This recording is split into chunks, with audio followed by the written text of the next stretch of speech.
Chisholm, your time has expired. Senator Paterson. Thank you, Madam Deputy President. Let's be crystal clear at the political strategy being deployed today by the Australian Labor Party. They are seeking to engage in toxic, divisive, class warfare and the politics of envy. It was evident in the question asked by Senator Kitching today, as it was in the question asked by Senator Chisholm and indeed by the political advertisement released by the Labor Party today, that what they are hoping to do is to divide Australians by class, to divide them into the haves and the have-nots, and to make them feel a sense of resentment about each other's success. They're very clearly attempting to personally smear and target the Prime Minister because he is personally wealthy. But I don't think it will be successful. I don't think it will be successful because I hold the Australian people in much higher regard than the Labor Party evidently does. Australians don't resent each other when we have success. Australians admire those who have a go, who take risks and who have success. In this country, it's something that we celebrate and that we are proud of, not something that we resent and seek to tear down and be jealous about. Yes, the Prime Minister is personally a wealthy man. I'm very proud to be part of a political party which is led by someone like Malcolm Turnbull, who, with his wife Lucy, has, of course, had a lot of good fortune. They've been fortunate to be born in a wonderful, prosperous, free country like Australia. They've been fortunate to have good health throughout their lives. But they've also worked very hard. They've had a bold vision for the future. They've taken risks and they've been rewarded for it. That's something that we should all celebrate. Entrepreneurs, people who do take those risks in a free country like Australia, are only rewarded if they're providing something of value to others.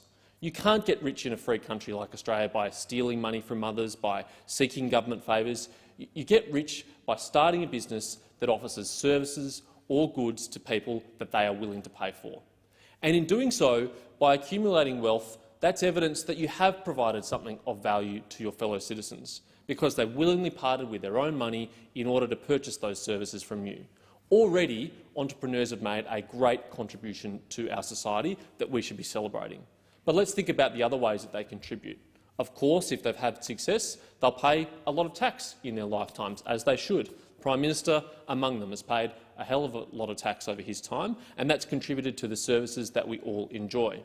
Probably they've also employed people. They've provided jobs for others. They've taken risks themselves personally so that other people can have the dignity of work, who can benefit from employment.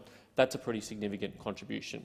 And of course, many are generous contributors to their community in the form of philanthropy. Many donate and contribute and support great causes.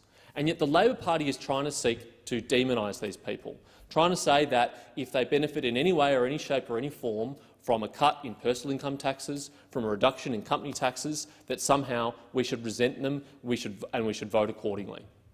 The problem with that politics is that if you hit these people, you hit all Australians. And if you demonise these people, you put it at risk all Australians' wealth and prosperity.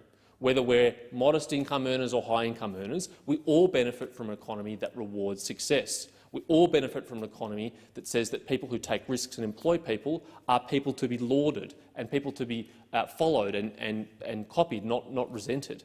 We don't benefit from an economy where we seek to punish these people and ultimately end up just punishing ourselves.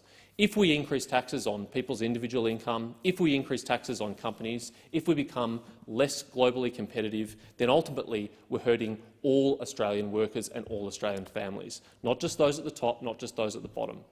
Australia is a remarkably equal and fair society. We rank highly in the world in terms of our equality. We rank highly in the world in terms of our social mobility. And we do that because we have an open opportunity society. We have a society where you can put your hand up, you can have a go, you can take risks, and yes, you can be rewarded for that. Most Australians would much rather live in a country like that than the alternative. We've seen throughout history around the world that this smash the rich, undergraduate socialist idea is a dangerous one that is only going to imperil our nation and impoverish it, not allow it to continue to be so prosperous and free. Thank you, Senator Paterson. Senator Kitching.